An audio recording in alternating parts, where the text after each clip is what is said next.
시작하겠습니다.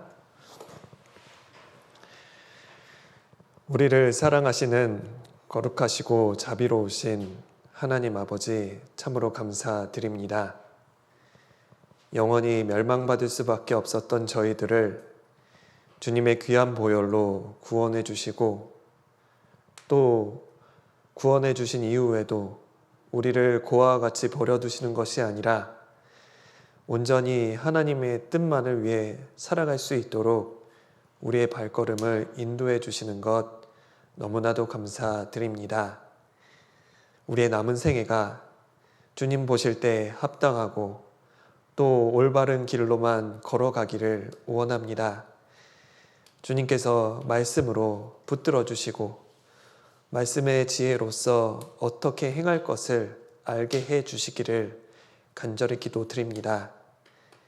그 말씀을 배우기 위해 오늘 이 자리에 한자리에 모였사오니 주 성령님께서 두루 역사해 주시고 또 우리가 무슨 일을 어떻게 해야 될지를 알게 해 주시고 좌로나 우로나 믿음이 흔들리지 않고 하나님 보실 때 바른 길로만 걸어나갈 수 있도록 도와주시기를 간절히 기도드립니다. 여기 앉아 참석하신 농인 형제 자매님들과 또 영상을 보는 농인 형제 자매님들, 교사 형제 자매님들, 주님께서 그 마음 위로해 주시고 힘 주셔서 이 하나님의 일을 담대히 해 나갈 수 있도록 도와주시기를 간절히 기도드립니다. 복음을 전하는 데 있어서도 아무런 부족함 없도록 생활 가운데 주님께서 어려움도 지켜주시고 또 아직 구원받지 못한 가족들을 위해서 복음을 전할 수 있도록 담대한 마음도 또 그들을 불쌍히 여기는 마음도 부어주시기를 다시 한번 기도드립니다. 오늘 이 시간 말씀을 전하는 부족한 자의 입술에도 주님께서 능력으로 함께 해주시고 또 수화를 통역하시는 자매님에게도 능력으로 하나님의 말씀만 온전히 전할 수 있도록 도와주시기를 간절히 기도드립니다. 모든 것을 전능하신 하나님 손에만 의지하오며 우리를 구원해 주신 예수님 이름으로 기도드렸습니다. 아멘. 함께 성경을 찾겠습니다. 사무엘상 25장입니다.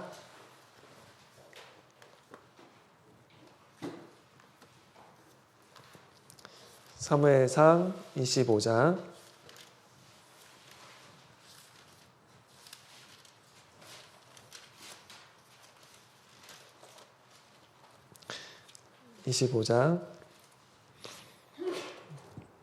28절 29절을 읽어보시고 앞에 봐주세요.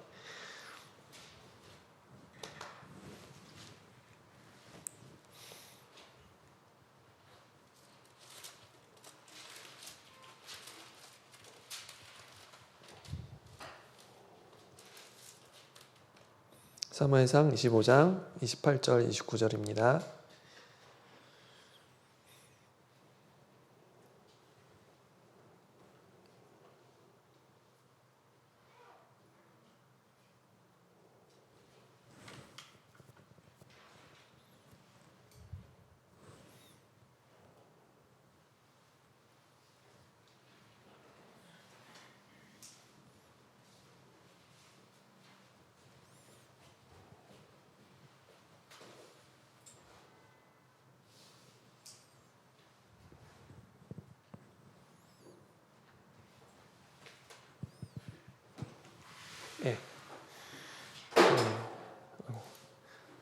예, 29절만 제가 읽겠습니다. 수화를 봐주시면 좋겠습니다.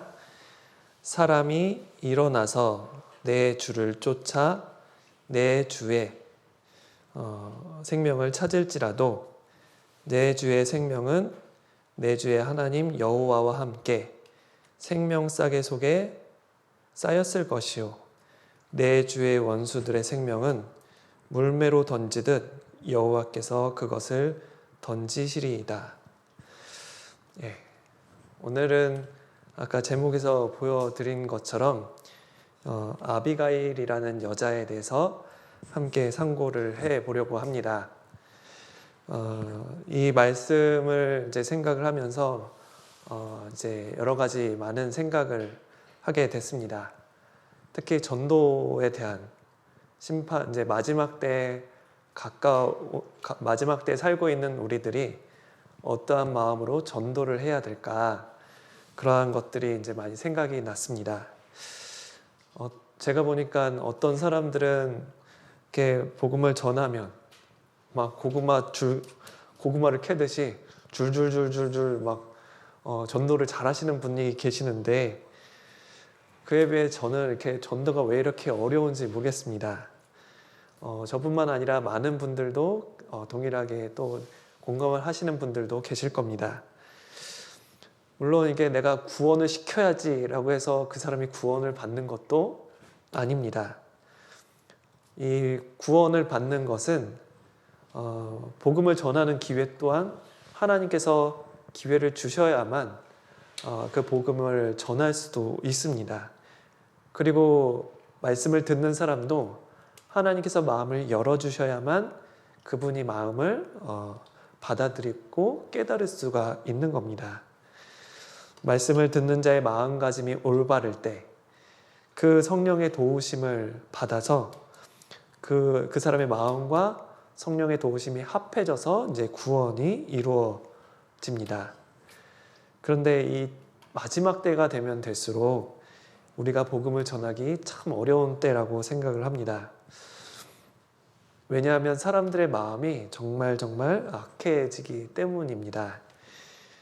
로마서 1장에 보면 사람들의 상태가 나오는데, 하나님께서 그 사람들의 상태가 악해지는 것을 오히려 하나님께서 내어버려 두신다라고 말씀을 하셨습니다.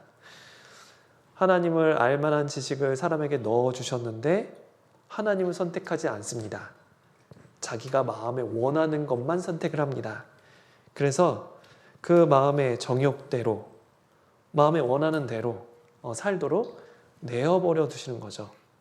그 내어버려 두시는 곳이 바로 더러운 곳입니다. 더러운 죄에 빠지는 것에 내어버려 두시는 겁니다. 더 내어버려 두면 사람들의 마음이 이제 완전 죄에 찌들게 되죠. 더 욕심을 부리게 되고 더 죄에 빠지게 됩니다. 그런 것에 하나님께서는 더 내버려 두시는 거예요. 내어버려 두셨으니 라고 해서 욕심에 내어버려 두신 겁니다. 하나님께서 사람들의 마음을 그냥 욕심을 선택하고자 하는 사람들의 마음을 그냥 내어버려 두시는 거죠. 더 욕심에 내어버려 두시고 그 사람이 살고자 하는 것에 내어버려 두면 사람들은 분명히 하나님을 알 수 있는, 하나님을 받아들일 수 있는 그러한 기회가 있음에도 불구하고 받아들이지 않습니다. 그 마음에 하나님 두기를 싫어하는 거죠. 마음에 하나님을 두기를 싫어하는 것. 그 하나님이 얼마나 귀한지를 모르니까 그 하나님을 마음에 두기 싫어하는 겁니다. 그럼 그 마음이 가치가 없어요. 아무것도 없는 그냥 죄뿐인 마음입니다. 아주 값어치가 없는 마음입니다. 그 값어치 없는 마음.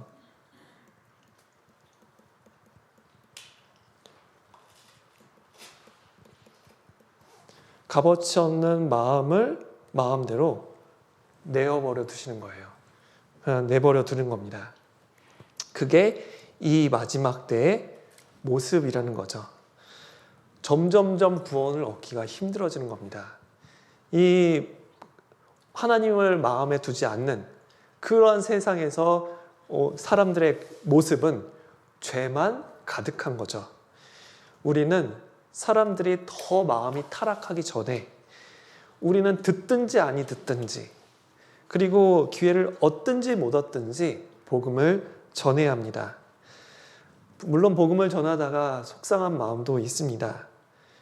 그리고 구원받은 우리가 상대방의 입장을 고려하지 못하고 왜 이렇게 쉬운 구원 못 받냐고 막 상대방을 무시하고 싸우는 경우도 있습니다.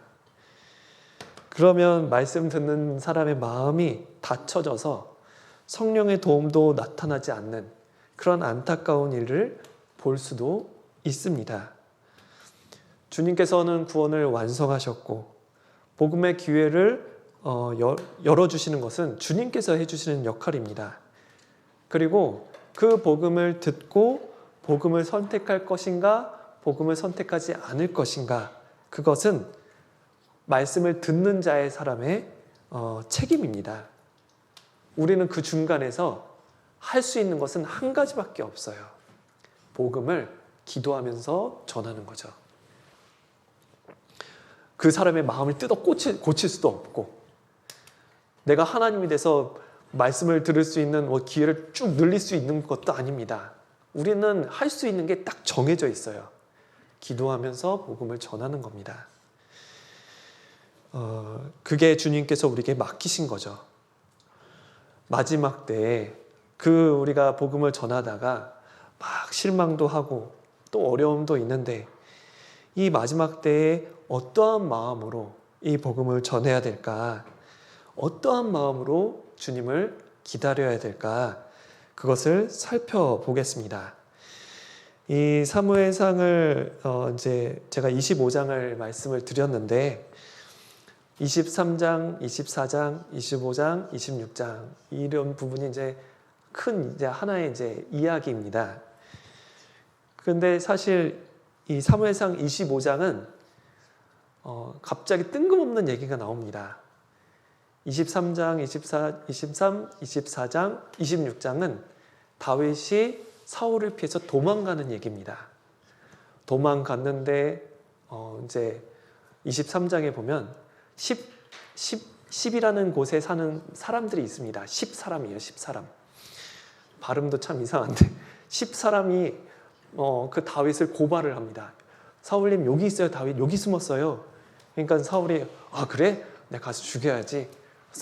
그런데 다윗이 도망을 가죠. 그 24장에서도 도망가서 또 피하다가 이제 사울을 만났는데 사울을 죽일 수도 있는 기회를 맞았지만 다윗은 사울을 죽이지 않고 그냥 놔줍니다. 그게 24장 내용이에요. 그리고 26장도 또 똑같이 26장도 사울을 만나서 사울을 죽일 수도 있었지만 다윗이 사울을 또 놔줍니다. 24장하고 26장은 내용이 거의 비슷합니다. 그런데 25장에는 다윗과 사울 얘기가 거의 둘 간의 이야기가 아닌 한 여자와 다윗이 만나는 이야기가 나오는 거죠. 그러한 다윗이 생사가 왔다 갔다 하는 그러한 긴박한 상황에서도 꼭 드러내시고자 하는 한 사람이 있었기 때문입니다. 그게 이제 사무엘상 25장에 대한 내용입니다. 25장에서 나오는 인물은 크게 세 사람입니다. 사무엘상 25장은 이제 아비가일 이야기입니다. 그 25장에서는 나오는 사람이 크게 세 명인데 첫 번째는 이 나발이라는 사람입니다. 다윗을 괴롭히는 다윗을 좀 속상하게 한 그런 사람입니다. 그리고 두 번째 여인은 아비가일입니다. 나발의 아내였습니다. 그리고 세 번째 인물은 여기 다윗입니다. 이 세 사람이 이제 주인공입니다. 근데 제일 먼저 이 나발은 이름의 뜻이 어리석은 자예요. 왜 이름을 이렇게 지었는지는 잘 모르겠습니다. 누가 저한테 부모님이 제 이름을 어리석은이라고 하면은 기분이 별로 안 좋을 텐데 왜 이름을 이렇게 지었는지는 자세한 이유는 모르겠습니다. 하지만 이름이 어리석다고 해서 그 사람이 진짜 그 사람 삶이 어리석게 살지 않으면 되잖아요. 그런데 이 나발은 이름대로 살았습니다. 삶이 불량하고 미련하고 악했습니다. 네. 근데 이 나발은 굉장히 부자였습니다. 불량했지만 부자였어요.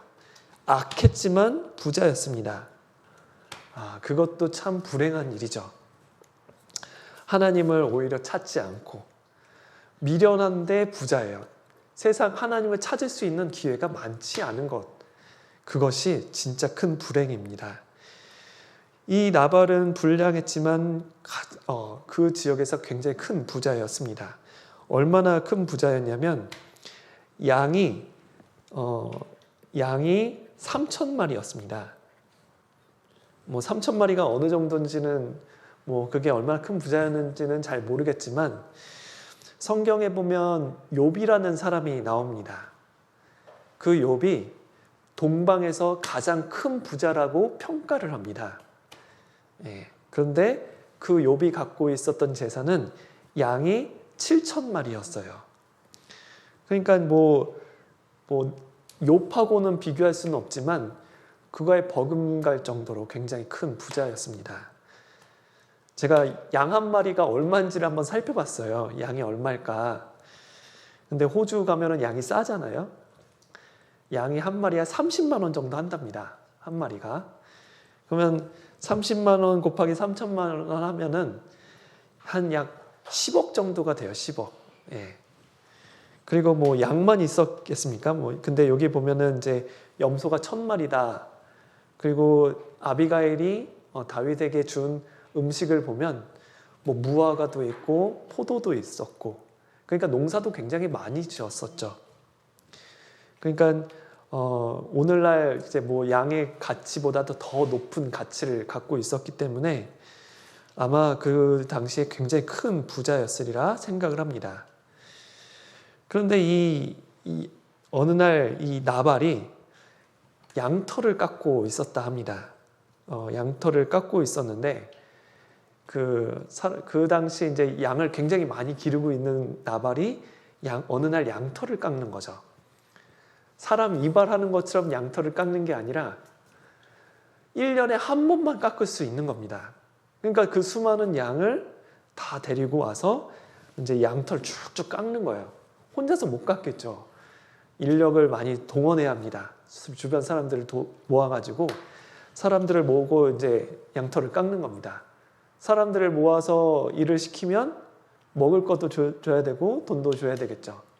그때 그래서 사람들을 먹일 수 있는 많은 음식들을 준비할 겁니다. 그러면 마치 잔치와도 같은 거죠. 그래서 추수처럼 많은 그 일꾼들을 동원해서 양털을 깎을 뿐 아니라, 그리고 축제하고도 같아서 그 주변에 이제 나그네와 같이 기쁨을 같이 나누는 그러한 날이었던 겁니다. 그런데 그 나발이 양털을 깎는다는 소식을 듣고 다윗이 나발에게 10명의 소년을 보내서 요청을 합니다. 소년이어가지고 요즘같이 중고등학생이 아니라 싸우는 사람, 이렇게 젊은 사람을 의미합니다. 이제 다윗이 이 소년을 보내서 젊은 사람들을 보내서 그 나발에게 이렇게 얘기를 합니다. 사무엘상 25장 6절에 너는 평강하라, 내 집도 평강하라, 내 소유의 모든 것도 평강하라. 평강하라, 평강하라, 평강하라. 다윗은 600명의 그런 군사를 이끌고 사울과 이제 쫓기는 상황이었지만 하나님을 사랑하고 그 이스라엘 민족을 사랑하는 마음으로 자기들의 민족들을 주변 나라로부터 보호하는 일을 하고 있었습니다. 그 나발에게도 너 정말 평강하기를 원해. 너가 진심으로 평강하기를 원해. 행복한 삶을 누리기 원해.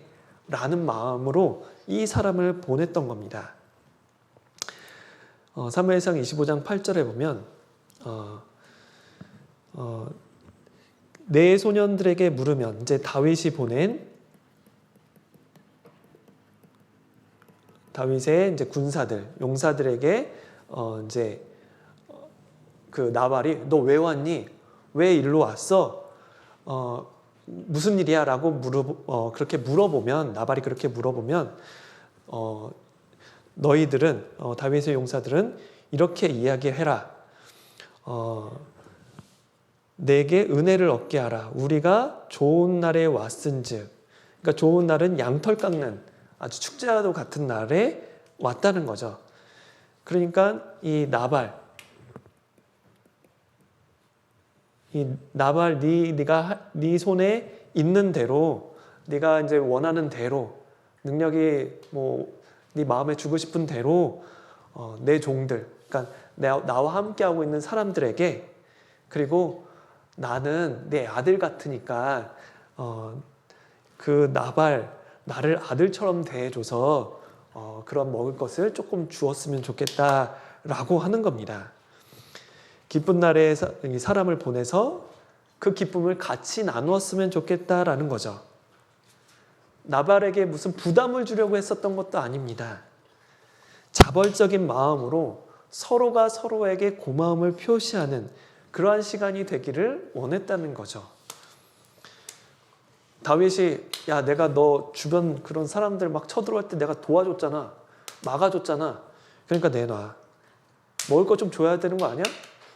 야, 너 좀 염치 좀 있어야지. 내가 지금 피 흘려고 하면서 싸우는데, 보호해 주는데 이런 거 도와주는 건 당연한 거 아니야? 라고 말하지 않았습니다. 미리 다 잘 지켜줬어요. 보호해 줬습니다. 보호해 주지 않으면 나발은 다 빼앗겨요. 주변 나라로부터, 블레셋 주변 나라로부터 다 빼앗깁니다. 유지되지 못할 것을 다윗은 알아서 다윗은 미리 다 보호해 줬습니다. 블레셋, 암몬 같은 호시탐탐 그런 적군들이 노리고 있는 상황이었습니다. 그래서 그런 것들을 다윗이 다 막아주고, 그 좋은 날에 다윗이 나발에게 가는데 자기가 권위적으로 보일까봐 강압적으로 먹을 거 내놔 라고 그런 모습으로 보이기 싫었던 거죠. 그래서 자신들의 용사들을 너의 종이야, 자기들의 군사, 다윗 군사입니다. 다윗 군사들에게 내가 내 군사를 보는데 네 종 같은 사람이야 라고 이제 보낸 겁니다. 그리고 자신을 나는 네 아들 같은 사람이잖아 라고 이렇게 복종하는 태도로, 아들이 아버지에게 하는 이야기로 이제 다가간 겁니다. 다윗이 많은 것을 바란 게 아니었습니다. 이 다윗이 이제 그 아비가일이 나중에 다윗에게 이제 먹을 것을 갖다 주는데, 그 먹을 걸 갖다 준 양을 보면 사실 많지가 않습니다. 다윗 군사는 600명이었어요. 그런데 아비가일이 가지고 온 음식은 떡이 200개, 볶음국식이 한 2말 정도, 그리고 무화과 뭉치 한 200개, 포도송이 한 100개. 그러니까 이제 많지가 않은 겁니다. 한 끼 간신히 먹을 수 있을 정도였을지 모릅니다. 그런데 그걸 받고 다윗이 기뻐해서 돌아갔거든요. 그러니까 다윗은 많은 것을 바란 게 아니었습니다. 그것은 그 적은 양을 받고도 기뻐할 줄 아는 다윗이었습니다. 그런데 그런 이렇게 겸손하게 또 조심스럽게 다가온 다윗을 나발이 보고서 어떻게 반응을 했냐면, 나발이 다윗의 이제 용사들이죠. 이 사화는 종이란 뜻입니다. 그런데 이제 다윗이 군사들에게 대답해서 뭐라고 대답했냐면, 다윗이 누구냐? 이새의 아들은 누구냐? 다윗이 누구더라? 이새의 아들은 누구더라? 라고 한 거죠. 모른 척 한 겁니다. 근데 이 나발이 다윗을 모른 게 아니었어요. 왜냐하면 이 이새의 아들, 그러니까 다윗의 아버지 이름이 이새인데,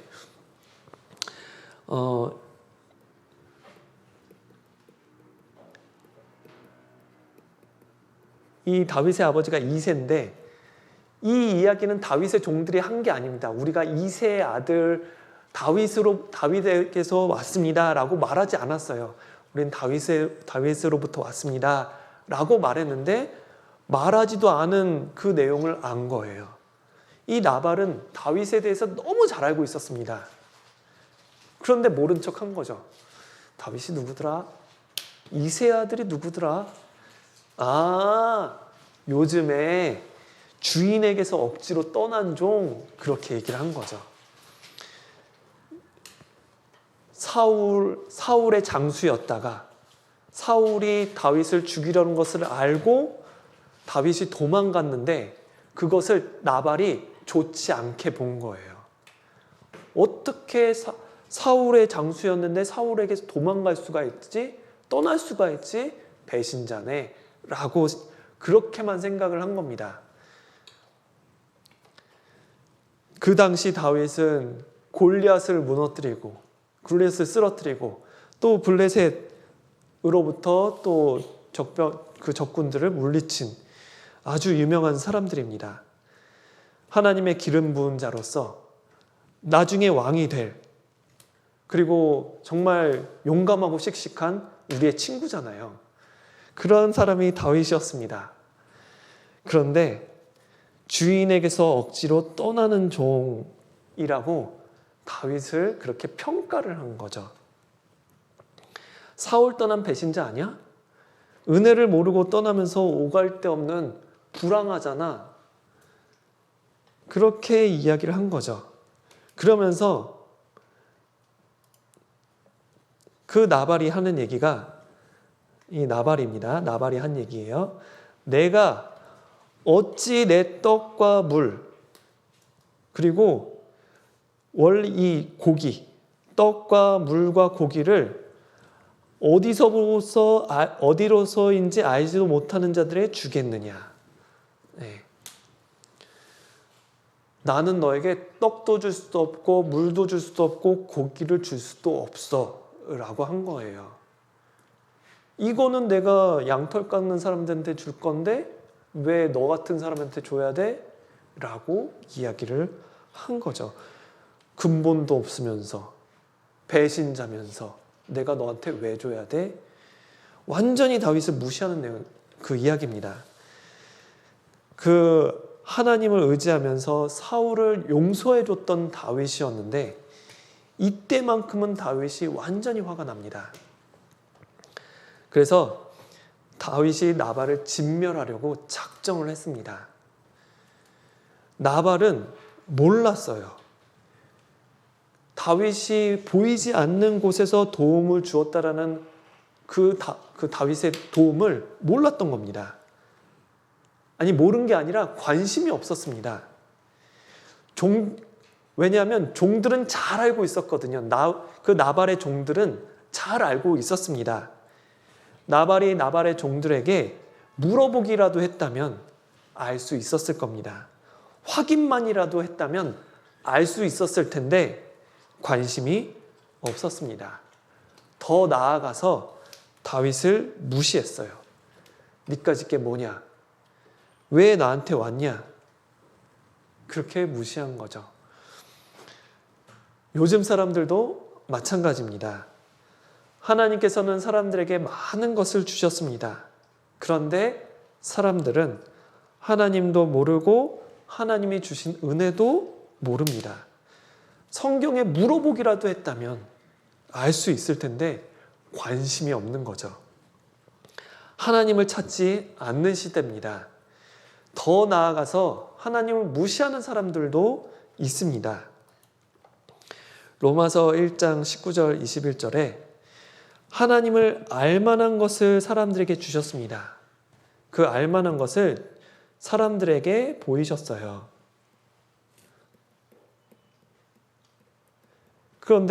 그러면 하나님을 알잖아요. 하나님을 아는데 하나님께 영광을 드리지도 않고 감사하는 마음도 없습니다. 하나님께서 많은 것을 주셨는데 하나님께 영광을 드리지도 않고 감사하지도 않고 하나님을 찾지도 않는 시대, 그 시대가 바로 우리 시대인 거죠. 이 세상 사람들만 그렇게 탓할 것은 또 아닌 것 같습니다. 구원받은 그리스도인에게도 비슷한 상황이 오는 거죠. 우리에게도 하나님께서 많은 것을 주셨습니다. 생명도 주시고 또 구원을 얻을 수 있는 그 말씀을 통해 우리는 구원도 받았습니다. 그리고 우리의 삶도 지켜주십니다. 그리고 영원한 곳에서 영광스러운 삶을 허락해 주셨습니다.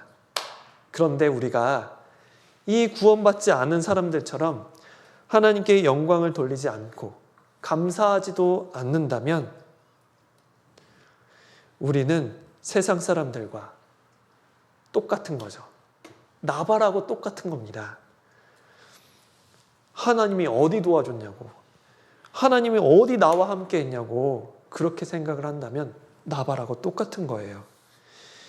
그리스도인들도, 구원받은 사람들도 구원해 주신 그 하나님만 알고 있고 나머지 다른 하나님에 대한 사랑에 대해서 알려고 하지도 않고 하나님이 주신 은혜에 대해서 알지도 못하고 관심이 없는 그 사람이 늘어나고 있습니다. 하나님 없어도, 하나님 없이 내 생각, 내 계획대로 살아가는 그리스도인들이 너무나도 많은 거죠. 나발에게 아비가일이 없었다면 나발은 다윗 손에 죽었을 겁니다. 이 세상에 하나님의 심판을 붙들 진실한 그리스도인들이 없다면, 빛과 소금과 같은 역할을 할 그리스도인들이 없다면 이 세상은 더 이상 희망이 없어요. 나발은 자기 감정에 충실했습니다. 나발은 사울이 왕이니까 사울에게만 충성을 다했습니다. 그것이 옳다고 생각을 했습니다. 잘못된 생각이 아니죠. 하나님이 세우신 왕이니까 충성을 다하는 것은 맞습니다. 다윗도 사울을 존중하면서 충성을 다하며 섬겼습니다. 그런데 사울은 시기심 때문에 몇 번이고 다윗을 죽이려고 했지만 다윗은 오히려 사울을 몇 번이나 용서해 주었습니다. 나발이 사울에게 충성하는 것은 맞는 모습이에요.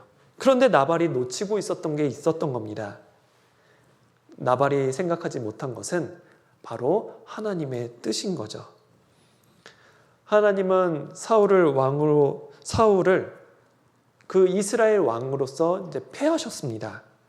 그리고 다윗에게 기름을 부어 새로운 왕으로 세우셨습니다.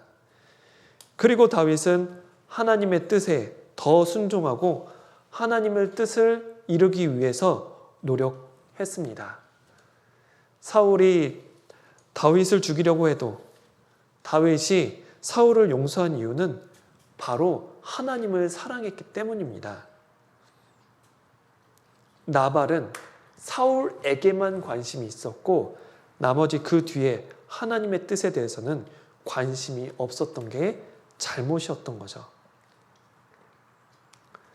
나발이 양털을 깎는 그 시기에 이렇게 막 양털을 깎고 있는데 다윗이 온 거예요. 자기가 싫어하는 다윗. 그런데 하나님께 기름을 부은 다윗. 왜 내가 싫어하는 다윗이 왔지? 이렇게 생각을 했을 겁니다. 나발이 하나님과 연관돼서 조금만 더 생각을 했다면 어리석은 선택을 하지 않았을 텐데 나발은 그냥 싫어하는 감정에 충실한 겁니다. 고린도전서 2장 8절에 이스라엘 백성들이 예수님을 십자가에 못 박아 죽인 이유, 그 이유는 몰랐던 거예요. 만약에 알았다면, 만약에 이스라엘 백성들이 알았다면 예수님을 십자가에 못 박지 않았을 텐데. 마찬가지로 나발이 그 다윗이 나중에 그 이스라엘을 통일할 아주 위대한 왕이 될 거라는 사실을 알았더라면 그 다윗을 정말 잘 대접했을 겁니다. 나발은 다윗을 몰랐죠. 이스라엘 백성은 예수님을 몰라서 십자가에 죽인 것처럼 나발은 다윗을 몰랐습니다.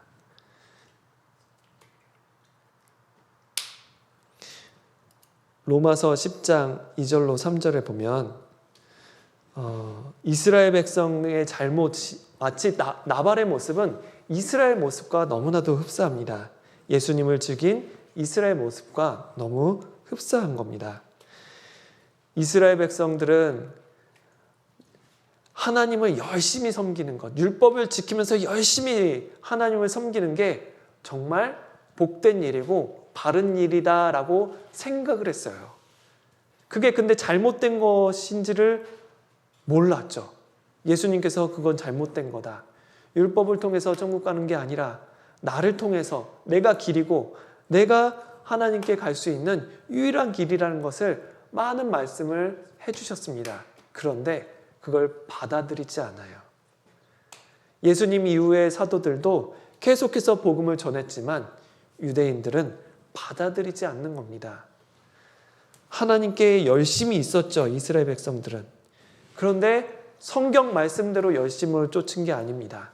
성경 말씀대로 하나님을 열심히 섬긴 게 아니었어요. 하나님의 의를 몰랐어요.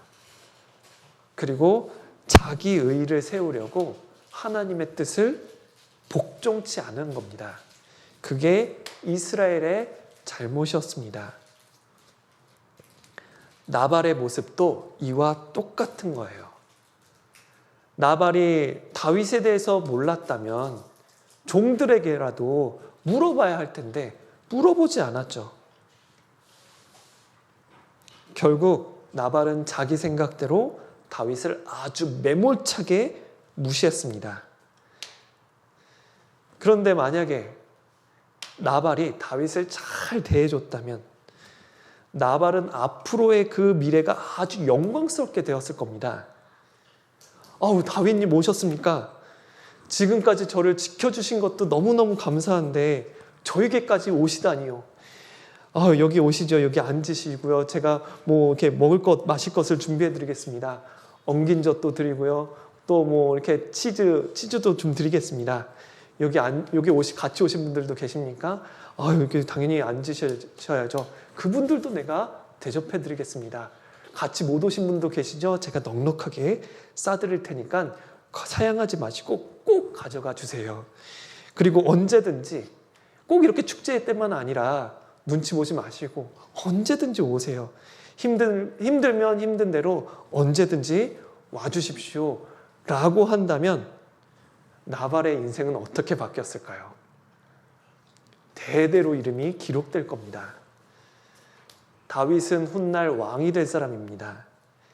때문에 나발에게 다윗이 온 것은 나발에게 주신 하나님의 은혜였던 겁니다. 다른 사람에게 다윗이 갔다라는 내용이 없어요. 나발에게만 갔다는 얘기가 나옵니다. 그게 은혜였던 거예요. 나발에게 은혜였던 겁니다. 우리가 생각해 볼 것이 있습니다.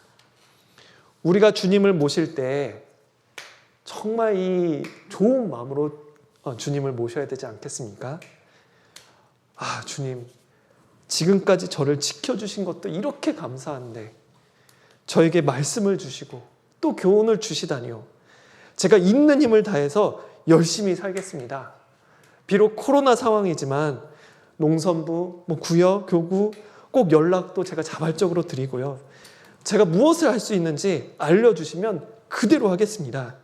그리고 알려주신 대로 헌신하고 봉사하는 모습을 주님께서 꼭 받아주시기를 바라겠습니다. 주님께 드릴 수 있는 자체가 얼마나 영광스러운지 모릅니다. 제가 다른 건 못해도 꼭 이 자리는 지키겠사오니 언제든지 저를 불러주십시오. 우리가 주님께 드려야 될 그런 마음이 아닐까요? 우리가 드려야 될 기도 내용이 그러한 내용이어야 할 것입니다. 주님께서는 우리에게 은혜를 숨겨두세요. 하나님께서 우리에게 은밀한 은혜를 주십니다.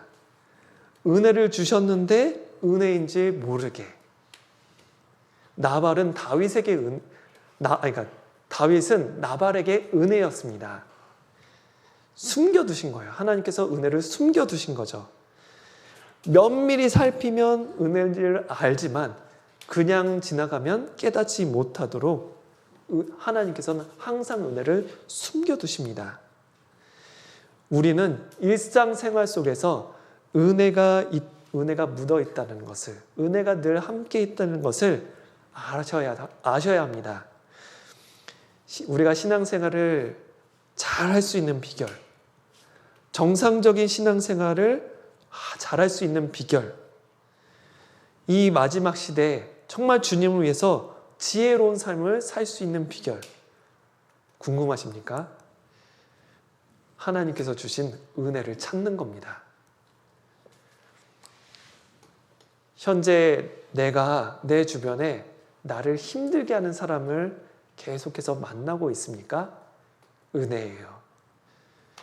구역 모임, 조모임, 또 농선부 모임, 그 권역장님이 계속 참석하라고 카톡이 오고 연락이 옵니까? 은혜입니다. 봉사를 권하는 임원들의 연락은 은혜의 부르심이 있는 겁니다. 그것이 은혜라는 것을 아는 사람, 그 사람은 신앙생활을 아주 기가 막히게 할 겁니다. 나발은 몰랐어요. 나발은 다윗이 은혜라는 것을 몰랐던 겁니다. 그래서 나발은 다윗을 내쫓았죠. 그런데 그 모습을 지켜본 나발의 종들이 있었습니다. 나발의 종들이 너무 속상한 거예요. 아니, 다윗이 우리를 얼마나 지켜줬는데 저걸 그냥 빈손으로 내보내다니, 이제 속이 상한 겁니다. 돌아가는 다윗의 종들이 표정이 안 좋았어요. 무시당하고 돌아갔으니까 표정이 당연히 안 좋죠. 그래서 종들이 이제 속상해가지고 그 나발의 부인 아비가일을 만납니다. 다윗의 사람이 우리에게 왔는데 다윗이 다윗의 사람을 나발이 아주 모욕을 주고 무시해서 이제 돌려보냈다고. 그 다윗이 우리를 이제 치러 오게 되면 우리는 다 죽는다고. 이제 다윗이 자기들의 종들이 무시를 당하고 이제 돌아온 것을 보고 이제 나발을 이제 진멸하여 나발이 살고 있는 곳에 남자들 다 죽이겠다고 해서 군사들을 몰고 오는 소식을 종들이 들은 거예요. 우린 다 죽었다고. 그렇게 이제 아비가일에게 이야기를 한 겁니다. 그 종들도 아마 나발하고 사이가 좀 안 좋았던 것 같아요. 나발의 종들이 우리 종은 불량합니다. 그 나발은 좀 불량한 사람이에요. 그렇게 종들도 자기 주인에 대해서 나쁘게 평가할 정도였습니다. 그런데 이 아비가일은 어떠한 사람이었냐면 총명한 사람이었습니다. 그리고 용모가 아름다운 사람이었습니다. 예. 이 아비가일이라는 이 이름의 뜻이 즐거움의 아비, 즐거움의 근본이란 뜻입니다. 근데 그 참 이상해요. 그러니까 어리석은 사람하고 즐거움의 근본하고 어떻게 결혼을 했는지 모르겠는데, 참 이 나발과 아비가일이 어떻게 결혼 생활을 했을까 생각을 해봤는데, 이 총명한 아비가일 입장에서는 결혼 생활이 얼마나 답답했을까. 남편은 어리석고 아내는 총명하고, 남편을 섬기는 아내 입장에서는 참 답답할 노릇입니다. 게다가 고집도 세요. 복장 터지는 일이죠. 예. 양털 깎는 이제 일을 하게 되면 굉장히 큰 잔치잖아요. 아마 아비가일이 나발한테 며칠 전부터 얘기를 했을 겁니다. 여보, 일주일 후에 양털 깎는 날이 오는데 그 사람들도 많이 올 건데 몇 명 정도나 올까요? 음식을 몇 인분 정도나 준비할까요? 나발이 내가 알아서 할게. 그런 거죠. 근데 몇 명이 오는지도 얘기를 안 해줘요. 여보, 이제 3일밖에 남지 않았어요. 혹시 몇 사람이 나와요? 나발이 아무 말을 안 합니다. 이제 시간이 또 흘러서 당장 내일이 양털 깎는 날이에요. 여보, 내일이 양털 깎는 날인데 제가 혹시 몰라서 한 500인분 정도 준비했는데 괜찮을까요? 아니, 왜 그걸 그렇게 준비했어? 최소한 1000명 정도는 준비해야지. 옆에 내가 하루 종일 집에 하루 이틀 해보는 것도 아니고 집 구석에 편하게 있으면서 일이라도 제대로 해야지. 그렇게 이제 타박을 준다면 총명한 아비가일은 아마 화를 안 냈을 겁니다. 여보, 미안해요. 제가 실수를 했네요.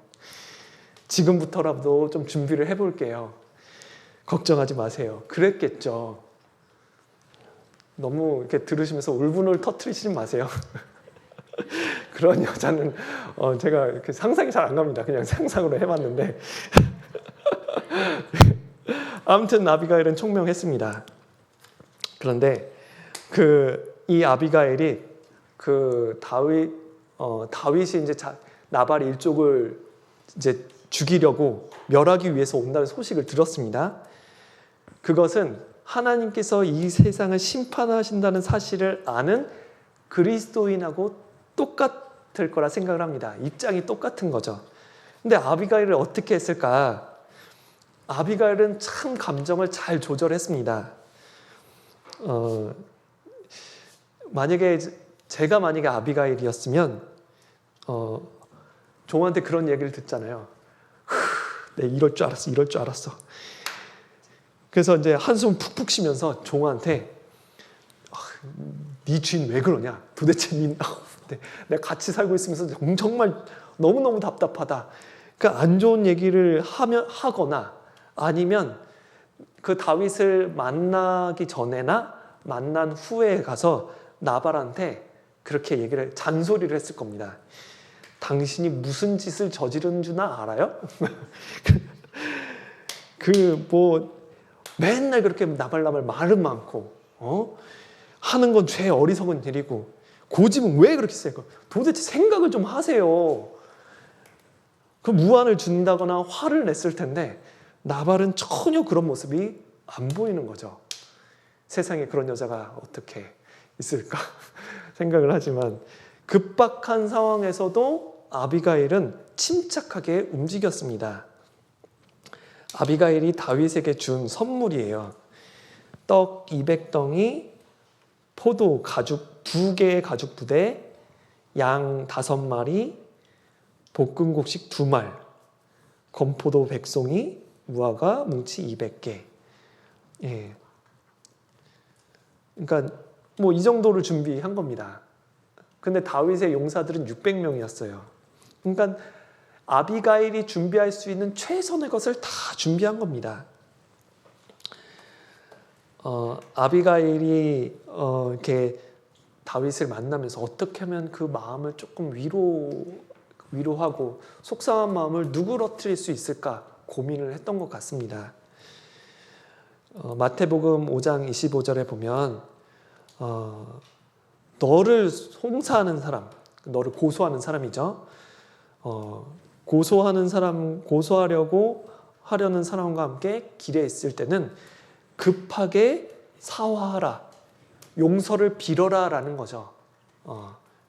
용서를 빌어서 화해를 해라 라는 의미입니다. 아비가일은 이 급하게 용서를 받을 수 있는 방법을 생각하면서 움직인 겁니다. 그러면서 다윗을 만난 거죠.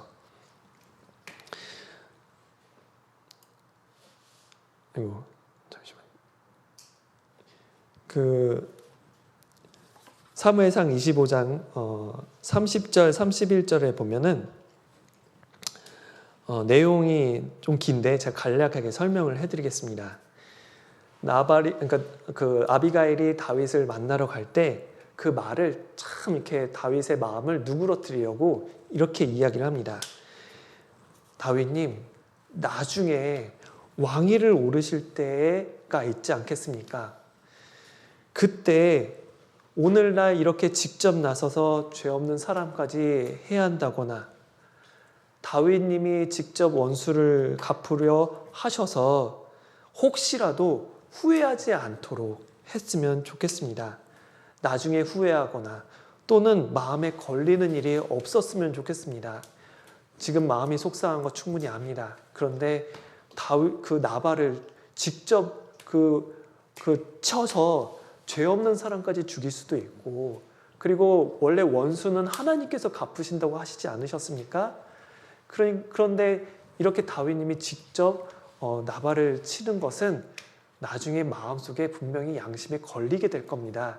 그런 일이 없었으면 좋겠습니다 라고 아비가일이 잘 이야기를 한 거죠. 유순한 말로 감정이 격해져 있는 다윗을 누그러뜨린 겁니다. 유순한 대답은 분노를 쉬게 한다는 잠언 말씀이 있습니다. 자기의 감정을 다스릴 줄 아는 사람이 다른 사람의 감정을 누그러뜨릴 수 있는 거죠. 아비가일은 그 다윗을 만나러 가는 과정에 아비가일의 마음은 안 답답했겠습니까? 답답했겠죠. 두려웠을 겁니다. 그 마음을, 그 답답하고 두려운 마음을 자기 남편 나발에게 막 이야기하면서 해소하지 않았어요. 그냥 한탄하거나 주저앉지도 않았습니다. 그 모습을 우리가 배워야 됩니다. 우리는 우리 감정을 다스려야 되는 겁니다. 우리는 우리 감정을 다스리는 법을 배워야 되는데 세상에서는 다르게 이야기를 하죠. 세상에서는 네 감정에 충실하라고, 화나면 화내고 즐거우면 즐거워하고, 그리고 네 스트레스 받지 말고 풀라고 그렇게 이야기를 합니다. 그런데 성경은 감정을 다스리라라고 말씀하셨습니다. 최초의 살인이 어떻게 일어났냐면 그 가인이 자기 동생 아벨에 대해서 화가 났는데 그 감정을 다스리지 못해서 돌로 쳐 죽였어요. 하나님께서는 그 가인에게 너는 죄를 다스려라 라고 말씀하셨어요. 근데 그 마음속의 죄를 다스리지 못한 겁니다. 그래서 살인이 일어난 거죠. 잠언 16장 32절에 노하기를 더디하는 자는 용사보다 낫다.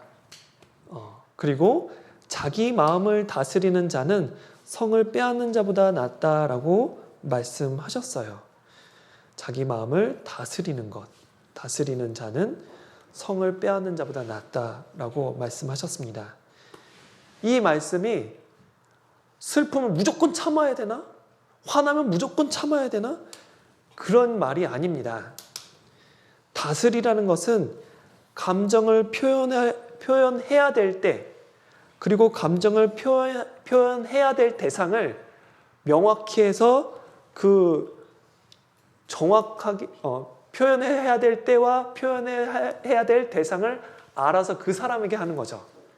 아무 때나 하는 게 아니라 표현해야죠. 우리가 힘들고 슬프면 표현해야 됩니다. 참으면 병돼요. 그런데 누구한테 표현을 해야 되냐, 언제 표현을 해야 되냐, 그것을 잘 알아야 됩니다. 우리의 슬픔과 우리의 걱정을 해결해 줄 수 있는 분에게 표현해야 되는 겁니다. 사람은 그럴 능력이 없어요. 사람이 우리가 속상한 마음을 다 털어놓으면, 그 이야기를 들으면 사람은 공감은 하겠죠. 아, 힘들겠네요. 아, 많이 어렵겠네요. 네, 그런데 사람은 내 슬픔과 어려움을 해결할 수 있는 능력이 없습니다. 그럼 감정을 누구에게 언제 표현해야 되냐? 그것이 다스리는 방법인 거죠. 감정을 다스리는 가장 좋은 방법이 무엇이냐면 바로 기도하는 겁니다. 내 마음을 주님께 먼저 이야기하는 거예요. 그러면 주님께서 해결해 주십니다. 내 마음도 넓혀주시고, 그리고 슬퍼하는 내 마음 가운데 말씀을 깨닫게 해주셔서 위로도 해주십니다. 그러다 내 마음도 넓혀지고 내 마음이 위로를 받으면 상황이 바뀌기 시작해요. 사람에게 먼저 말하지 마세요. 하나님께 먼저 말하는 겁니다. 사람에게 말해봤자 전혀 도움이 안 됩니다. 그 사람에게 먼저 말하면 하나님도 원하지 않습니다. 반드시 주님께 먼저 이야기하는 겁니다. 그것이 내 감정을 다스리는 가장 좋은 방법이라는 거죠. 출애굽기 17장에 모세가 이스라엘 백성을 이제 인도하는데 백성들이 이제 광야 가운데 지나가니까 모세한테 우리 목마른데 물도 없냐 막 이제 원망을 했습니다. 그때 모세가 백성들에게 왜 나한테 원망을 하고 그래? 라고 맞서 싸우지 않았습니다. 먼저 하나님께 이야기를 했습니다. 하나님, 백성이 목마르다고 하는데 저는 능력이 없습니다. 그러니까 하나님께서 바위를 통해서 물이 나오게 했습니다. 똑같은 사건이 민수기 20장에도 나옵니다. 그래 또 똑같이 백성들이 목마르다고 원성이 자자한 거예요. 그런데 그때는 모세가 속상한 마음을 하나님께 먼저 이야기한 게 아니라 백성에게 풀은 거예요. 백성에게 나타냈습니다. 그 일로 인해서 모세는 실수를 하게 되고 모세는 그 실수로 인해서 이스라엘 백성들과 같이 가나안 땅에 들어가지를 못해요.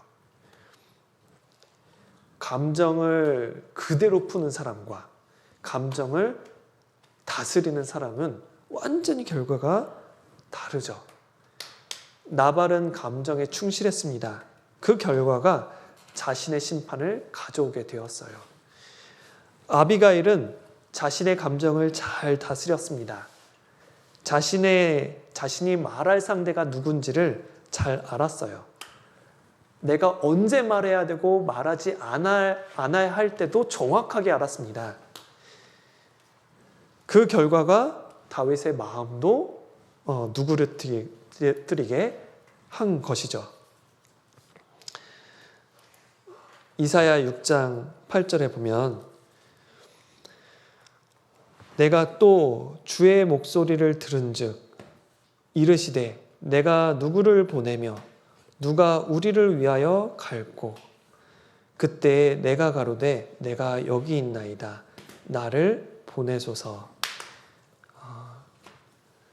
우리가 해야 될 기도 내용이 여기 있습니다. 주님께서는 주님의 뜻을 이루려고 하는 사람을 찾고 계십니다. 주님의 그 복음을 정말 담대하게 전할 그 사람을 찾고 계세요. 하나님께서는 심판을 막는 사람을 기다리시는 겁니다. 하나님의 심판을 누가 막겠습니까?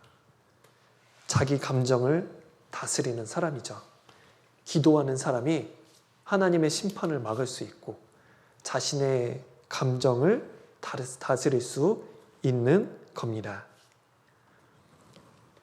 우리는 이러한 아비가일처럼 우리 감정을 다스려야 되겠습니다. 그리고 이 아비가일은 감정을 다스릴 뿐만 아니라 일하는 여인이었습니다.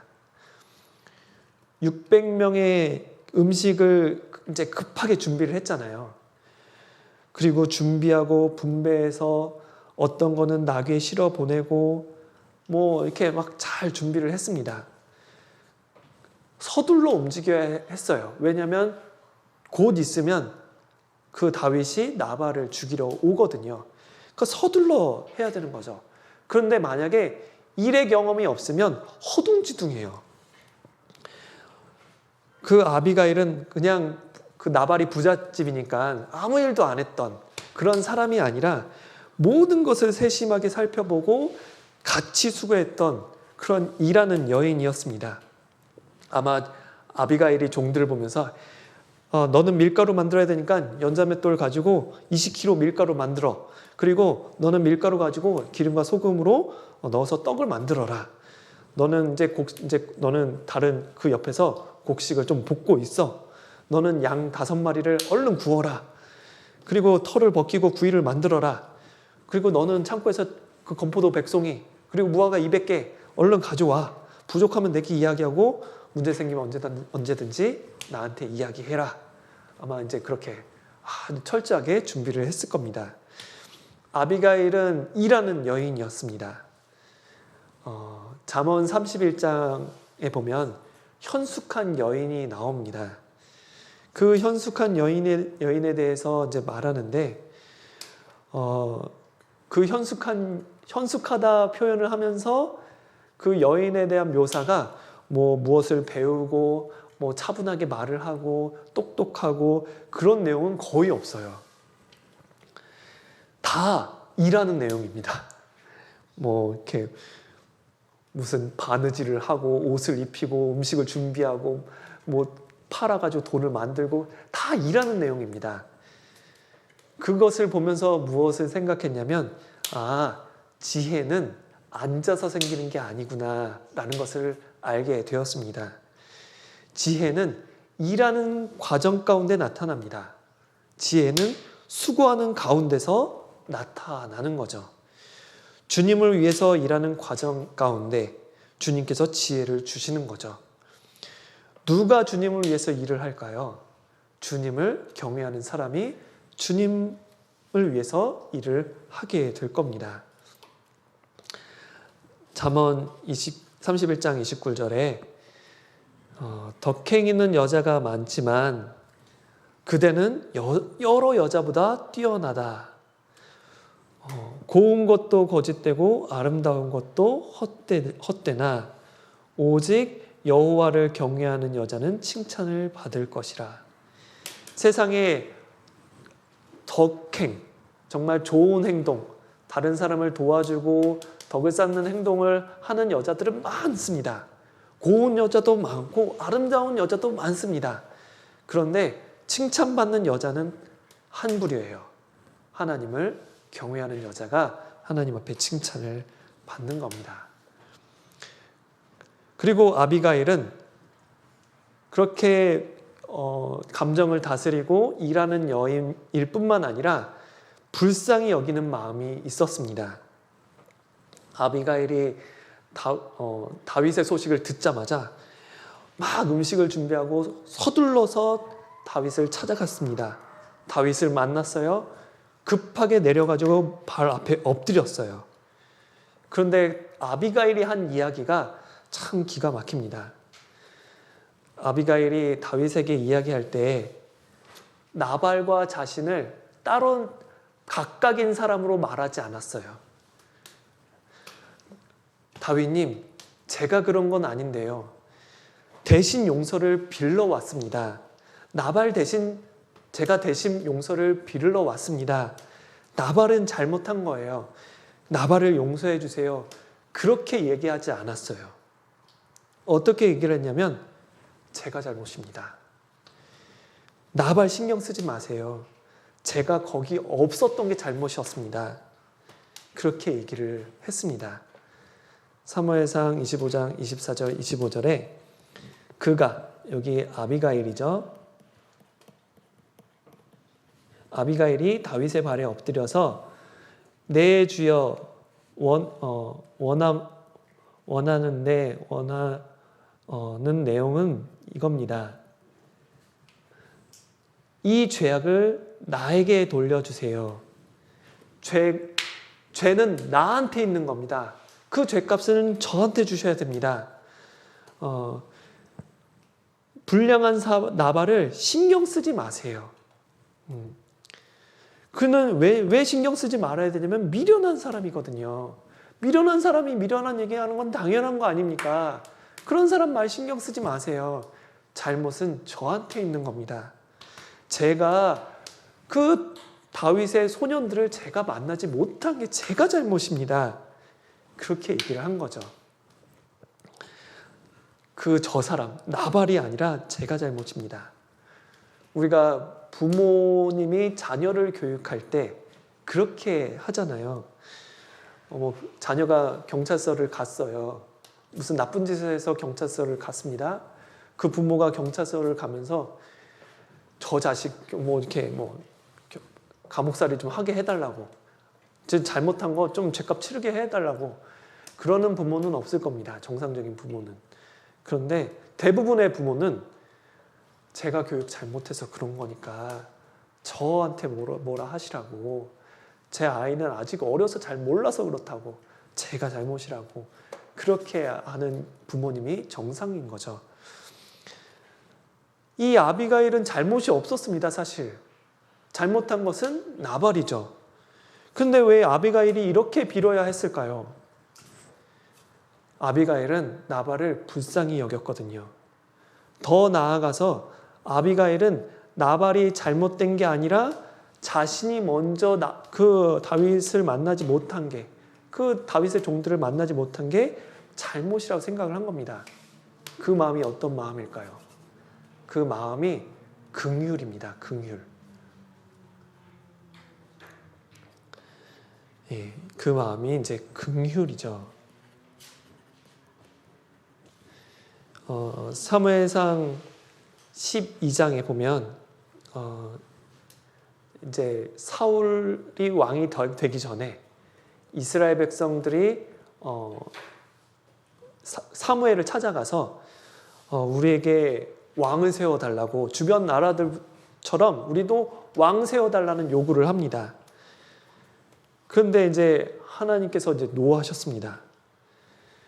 그런 이스라엘에게 그 사무엘이 이스라엘 백성을 향해서 내가 너희를 위해서 기도를 쉬지 않는 죄를 범치 않겠다.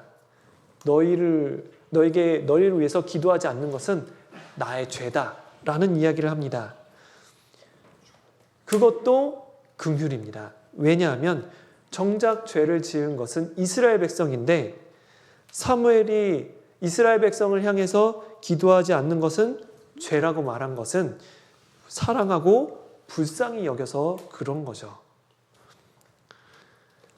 하나님께서 내가 이스라엘 백성을 향해서 내가 기도하지 않아서 이스라엘 백성이 하나님 앞에 벌을 받는 것을 너무 마음 아파하고 슬퍼하는 그 마음 때문에 그런 이야기를 한 겁니다. 바울 사도도 세상 사람들을 향해 긍휼한 마음을 가지고 있었습니다.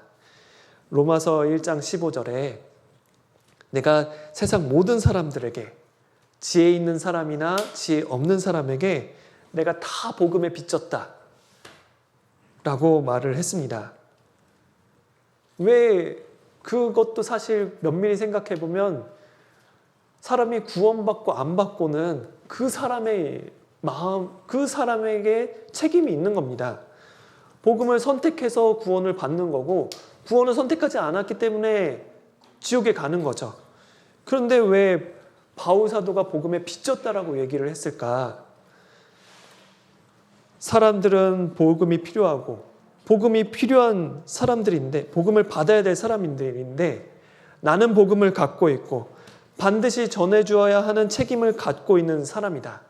그런데 이 세상 사람들이 구원을 받지 못한 것은 잘못된 게 아니라 내가 복음을 전하지 않았기 때문에 그것이 내가 빚진 거다라고 말을 한 겁니다. 긍휼이죠. 비록 지금 내가 만나는 사람이 내 마음을 아프게 하고 힘들게 하는 사람일지라도 하나님의 심판 앞에서는 불쌍하게 보이잖아요. 죽음 앞에서는 안타까워 보입니다. 그게 그리스도인의 마음이고 하나님의 마음인 거죠.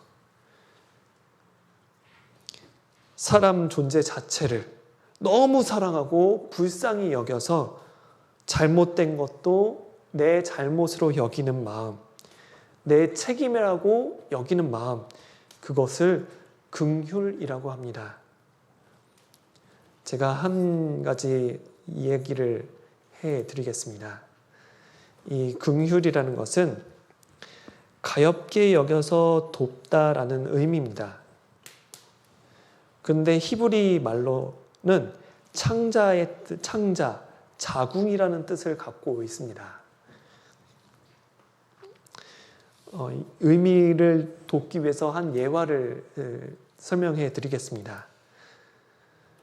옛날에 그 중국이 옛날 진나라는 나라가 있었는데 어떤 장수가 그 장수의 이름이 환원이라는 장수가 있었습니다. 그 환원의 부하들이 어느 나무에 매달려 있는 원숭이를 잡았어요. 그런데 그 새끼 원숭이는 어미가 있었던 원숭이였습니다. 근데 병사가 새끼 원숭이를 가져가니까 어미 원숭이가 그 새끼 원숭이 뺏겼다고 슬피 우는 겁니다. 근데 병사들은 새끼 원숭이를 데리고 배를 타고 멀리 가는 거죠. 슬피 울면서 백리길을 따라갔습니다. 새끼 달라고. 결국 그렇게 해서 백리길을 따라오다가 결국 배가 육지와 가까워지니까 그 원숭이가 배에 딱 올라탄 겁니다. 올라타자마자 죽었어요. 너무 지쳐서. 그래서 병사들이 이상하다. 원숭이 배가 좀 이상해 보이는 거죠. 배를 갈라보니까 창자가 다 끊어진 거죠. 그게 단장이라는 의미입니다. 창자가 끊어지다. 너무 슬퍼서, 너무 그러니까 너무 이렇게 그 자식을 사랑하는 마음 때문에, 걱정하는 마음 때문에 창자가 다 끊어진 그런 말을 표현하는 것이 바로 단장입니다. 근데 이 창자를 한글로 이제 애라는 표현을 씁니다. 애.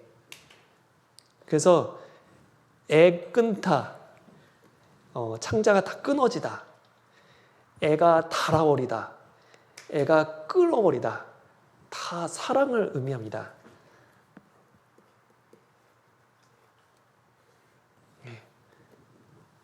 하나님께서 우리를 긍휼히 여기시는데 그 긍휼이 창자의 의미가 있습니다. 그것은 창자가 끊어질 만한, 우리를 너무너무 걱정하고 불쌍히 여겨주셔서 그 마음 가운데 너무 슬퍼한 우리를 걱정하는 것에 창자가 끊어지는 그 고통을 감수하고서라도 우리를 사랑하는 마음이 있으신 거죠. 그게 긍휼이에요. 주님께서는 우리를 불쌍히 여겨주셨습니다.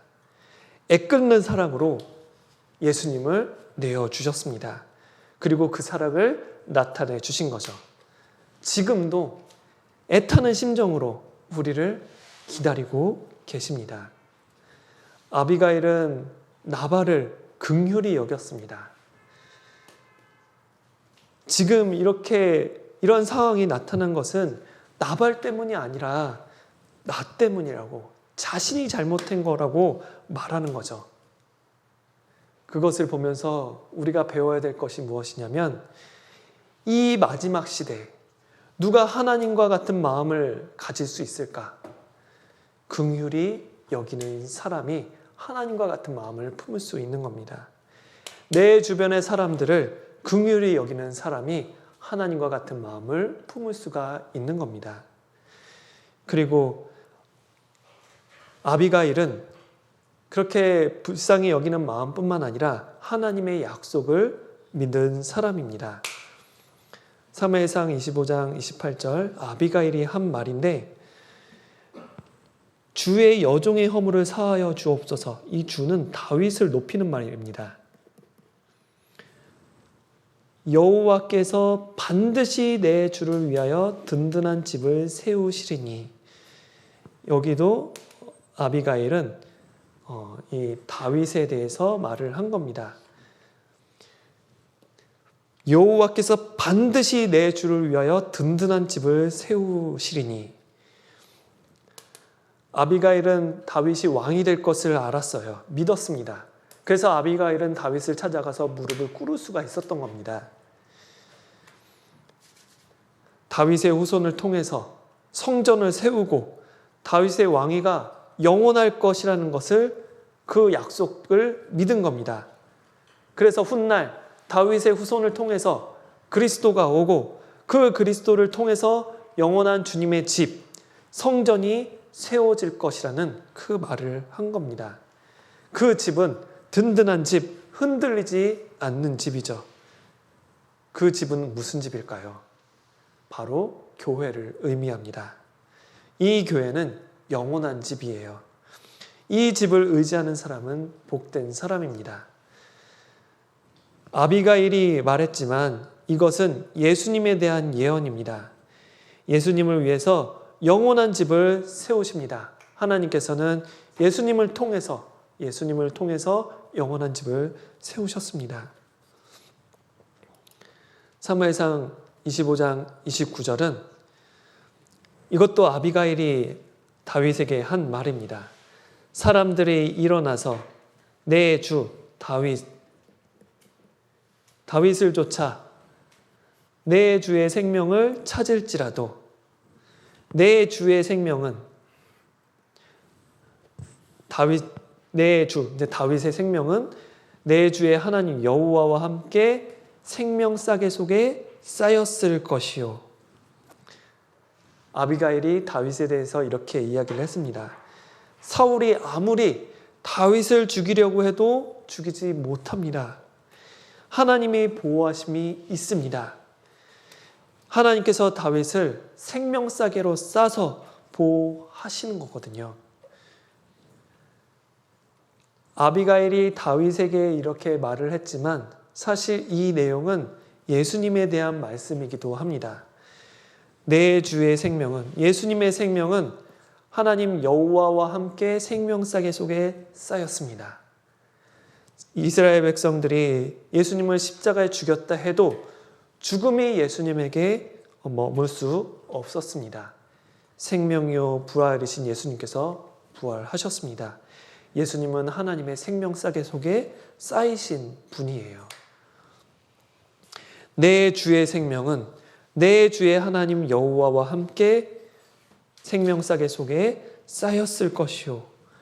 예수님을 믿는 그리스도인도 주님의 생명 싸개 속에 쌓인 사람들입니다. 죽음을 두려워하지 않아요. 주님 오실 때 부활하신 주님과 같이 우리 몸도 새롭게 부활이 될 것입니다. 사망을 향해 오히려 비웃고 큰 소리 치는 사람이 바로 그리스도인입니다. 사울이 다윗을 당치 못한 것처럼 그리스도인들은 세상이 당치 못해요. 내 주의 원수들의 생명은 물매로 던지듯 여호와께서 그것을 던지시리이다. 사단 마귀는 십자가에 이미 머리가 상했습니다. 사단은 시한부 인생을 사는 것과 같아요. 우리를 괴롭히던 사단, 마귀의 유혹들은 기간이 딱 정해져 있습니다. 언젠가 반드시 끝날이 오면 주님께서 그 물매로 던지듯 멀리 지옥으로 던지실 겁니다.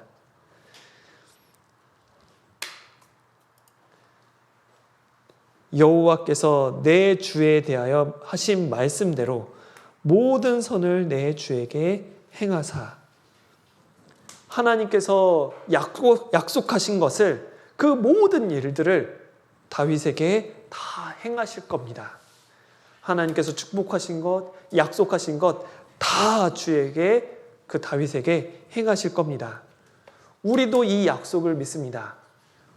하나님께서 예수님에게 행하신 모든 약속, 예수님께 약속하신 모든 신령한 복, 그것을 다 행하시는 것을 우리는 믿습니다. 그리스도인은 약속을 믿는 사람들입니다. 주님께서 다시 오신다는 약속, 믿지 않는 자에게는 심판이 있다는 약속, 믿는 우리에게는 행한 대로 갚아주시겠다는 약속, 그 약속을 믿는 사람들입니다.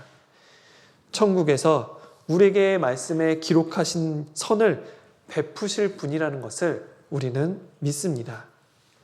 그러니 우리는 주님을 위해서 살아야 되지 않겠습니까? 아비가일 같이 그리스도를 알아보는 여인, 그리고 지금도 아빌가일 같이 그리스도를 알아보는 사람들이 있습니다.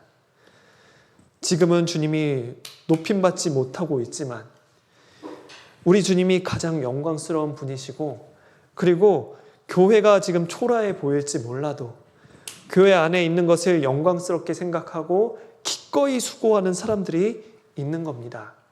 영혼을 건지고 세우는 것이 가장 귀한 일이라고 믿는 사람들, 그리고 그 일을 위해서 힘쓰고 수고하는 사람들이 있습니다.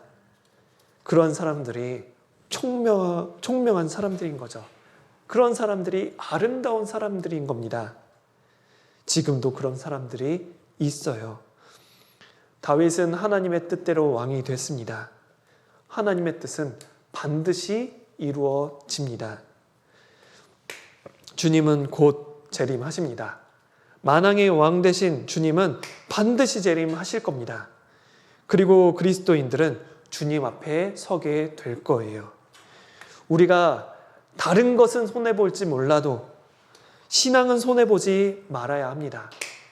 예수님께서 초림하실 때는 초라하게 와서 사람들이 놀랐지만 재림하실 때는 주님께서 영광스럽게 오실 겁니다. 가장 영광스럽게 그분 앞에 우리는 서게 될 거예요. 그래서 우리가 믿음을 지키고 있는 거잖아요. 소망은 반드시 이루어지게 될 겁니다. 이 성경의 약속은 틀림없이 이루어질 겁니다. 우리가 지금 비록 수고하고 고생하는 것, 그것을 영광스럽게 생각하셔야 합니다. 다윗과 함께하는 것이 영광이고 은혜예요.